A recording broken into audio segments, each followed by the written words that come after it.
Cleveland Indians fans knew it was trouble when Joe Carter and Cory Snyder were on the cover in 1987. And we would have been right. I mean, how do you not have a pessimistic view as a Cleveland sports fan? But Cory Snyder was the real deal that year. He had an incredible arm and versatility to play infield and outfield. And 87 was his best year, unfortunately. This is a cool interview of him from February 19th, 1987, before the season started. Now welcome to Sports Look. Welcome to Sports Look, everybody. Brooks Robinson, Roberto Clemente, Hall of Fame material, the best arm in baseball. Now, all of them are either players he was compared to last year or plaudits for this player on the rise in Major League Baseball. Now, sure, you can talk about rookies Canseco and Joyner last year, but a lot of baseball analysts say that Cory Snyder of the Cleveland Indians is a better all-round prospect than both. A three-time All-America where he was a teammate with Joyner at BYU. Snyder set an NCAA record for home runs in 3 seasons, a member of the 1984 United States Olympic team. He was the 4th pick in the baseball draft, and after a slow start in the minors, he took off in a half season with the Tribe last year. In fact, just over 100 games, he hit 24 home runs, drove in 69 runs with a .500 slugging percentage. Meet one of the game's great young prospects, the versatile, the gifted Cory Snyder of the Cleveland Indians, today on Sports Look. Later, Peter Vesey, the NBA beat writer for the New York Post, joins us for his views of the league at the halfway point of the season. And then Stu Black joins us. A couple of heavyweights got headlines in boxing. Philadelphia's Bert Cooper on his way up, and the former champ George Foreman, that's him. He says he's on his way back. Stu will fill us in a bit later, but another guy we know is on his way up. He may already be there, Cory Snyder of the Indians. They projected your numbers, Cory, if you played a full season, to more than 40 home runs. What do you think you could have done with the full season last year? Not real sure. I'm just, I was happy to be up there and happy to play with that team, that they were really, coming up on the rise and having a good year. Do you think you needed the seasoning, though, in the minors? You tried to make the jump without having to play minor league ball, and it didn't quite work. It didn't pan out for you. You think you really needed the seasoning? I think it was good. I think if anybody goes up, it's good to be, in AAA for a little bit. I think that was my best experience in pro ball, was playing in AAA, because the guys have been up and down there in the majors, and you kind of get a good mental attitude moving into it. And I think that helped a lot when I went up to the big leagues. People at first actually used the term flop. Remember that? When you first came in, you struck out a lot. They said, oh, what a disappointment. This guy had all the credentials. How did it feel? How did it impact on you? Well, it's not great when you strike out, but it's just one of those things that happens, I guess. What I did is, everybody was saying, they want him here, Cleveland wants him to come, and I think when I got there, I tried to show everybody what I could do in a week. And instead of trying to do too much, it kind of backfired on me. And instead of going out there and just trying to be myself and play hard, I tried to do too much and show everybody what I can do in a week, and it kind of hurt me a little in the beginning. What a terrific season you had, and so many young ball players had in the American League last year. Hitters, I'm talking about, Incaviglia and Canseco, Joyner, yourself. As we take a look at you in action, how do you explain the fact that 7 of the top 10 hitters in the American League last year are 26 years or younger? Is the American League, in fact, the hitters' league, where the National League might be the track stars' league, so to speak? It's a little different, I guess. For some reason, in the American League, it's a lot more junk pitchers. They throw a lot more junk up there, and like you're saying, in the National League, they throw a lot more fastballs. I, really don't know why there was more power hitters in the American League, but I guess that's the way it turned out. The last part of that tape, we saw you make a terrific catch in right field. You played 4 different positions last year, including 2 different positions in the infield, and there's so many different ways you can go. You have any preferences? Well, right now I really like the outfield. It's not not as much pressure on you, but again, I've always played infield, and it's fun to go back in there every once in a while. It was kind of fun last year because you kind of go to the park and really don't know where you're going to be.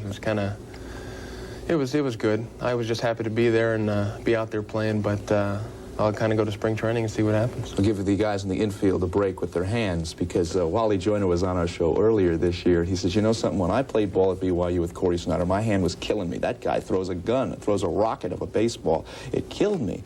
We got to talk about Wally Joyner for a few seconds. He's one of your closest friends, or was in college. But you got to be surprised at what he did with power once he hit the big leagues, right? He's always been a great player. And, you know, I was with him in college, and we always kind of had a little rivalry going of who did home runs and stuff like that. And we always hit kind of, you know, right behind each other, in front of each other. And he was kind of weird, all the power he came up with right off the bat. But he's always going to hit 300 every year because he's really consistent. He's the player you really want in there when, you know, the chips are down and you really need a hit or, you know, something going on. He's going to be the one that's there. And I mean, I was really happy the way things are going for him. People talked about him having the perfect swing. Ted Williams loves his swing. They say extension is his key. You agree? He does. He's got a great swing, especially he can go the other way. And that's where the extension is. If you can really go the other way and hit the ball well, that's, you know, where everything's going to go. As people say, you know, you don't want to pull everything, you don't want to go everything the other way. So if you can really use the whole field, that's the key to Wally, because he can do that. One of the reasons this guy has a very strong throwing arm was he came into baseball as a pitcher. In fact, in high school, he was 13-2. He was recruited at BYU as a pitcher. Cory Snyder of the Cleveland Indians, and the Cleveland Indians, by the way, had their best record in 18 years last year, 84-78. We'll come back, talk more about the Tribe after this.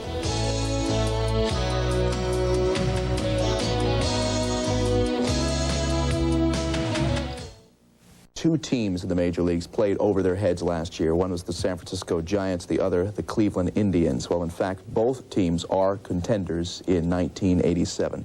Fact, the Cleveland Indians led the league in hitting, the American League 284, 6 players with 17 or more home runs, 5 players with 70 or more RBIs. Certainly this guy, Cory Snyder, was one of those.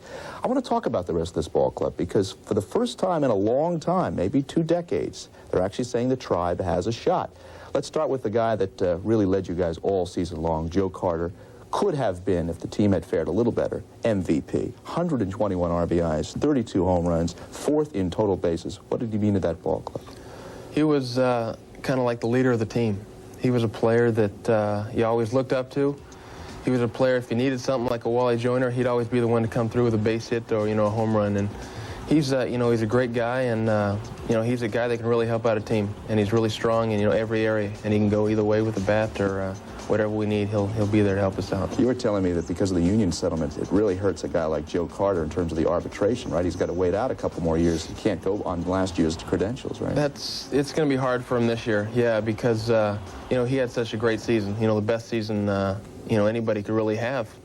And he's got to wait till next year for arbitration. So it's one of those things that, you know, may hurt the young guys. Strong infield, too, with Bernazard and Franco.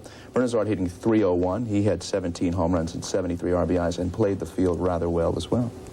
He's a great player. He's, you know, one of those guys that are, he really goes strong all the time, and he's a player that plays hard all the time. He's really spunky, and he keeps the team going, and I think he keeps us loose all the time, too, with the things he says and things. But he's a great player, and he plays hard, which a lot of times you can't see. He makes some great plays all the time, and he look at these. Yeah. He's tough, and it's one of those guys you really need around. And 2 years ago, they wanted to get rid of him, and I'm sure glad they kept him around to help us out. Julio Franco as well, cutting down on his errors. He had a miserable year 2 years ago with the errors, but fewer errors and a .306 batting average. He really helped out too.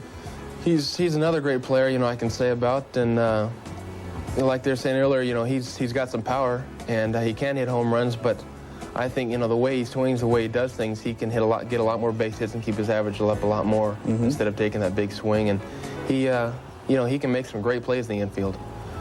But like you're saying about his errors, he did cut down a lot, and he's, you know, he's a great shortstop. If there's a criticism of Joe Klein with the Tribe, it's that he's got too many hitters. He has no balance with that club, and he really has to give up a couple hitters to get some good pitching. But that's the big problem. The Indians don't have the kind. They have Candiotti.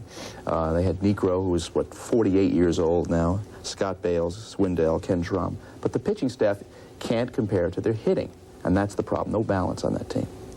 Well, it's hard to, I guess, maybe balance it out perfectly all the time, and you're going to have a great hitting team or, you know, maybe a good pitching club, but a lot of times a club will go as far as his pitching will take it, and I think that's where, you know, what we're going to have this year. And we just have to go out and score as many runs as we can and see what happens. And there's a lot of you know, young pitchers that are coming up there, and it's just kind of getting used to pitching behind each other and in front of each other and just kind of mesh together. Realistically, I want you to give me your honest opinion. can the Tribe win it in the American League with the Yankees and the Red Sox and maybe even the Orioles? I think we can. I mean, I'm ready to go out in spring training and really, beat some people this year. I think if we go out and play hard, and one thing that helped us, I think, is there's a lot of good players, a lot of good hitters on the team, so not one guy has to go out and do everything. You just have to go out and each guy do what they're capable of doing and have fun, and I think we're going to be there this year at the end. It's 33 years since the Cleveland Indians won a pennant. Back in 1954, that was the famous Vic Wertz catch Willie Mays made and beat the Tribe in 4 straight, but maybe the Indians will do it, and certainly they're going to need this guy if they are to. Thank you, Cory Snyder. It was a pleasure talking to you, and good luck for 1987. Thank you very much. We'll come back in just a few moments. Peter Vesey of the New York Post joins us. We'll size up the NBA after this.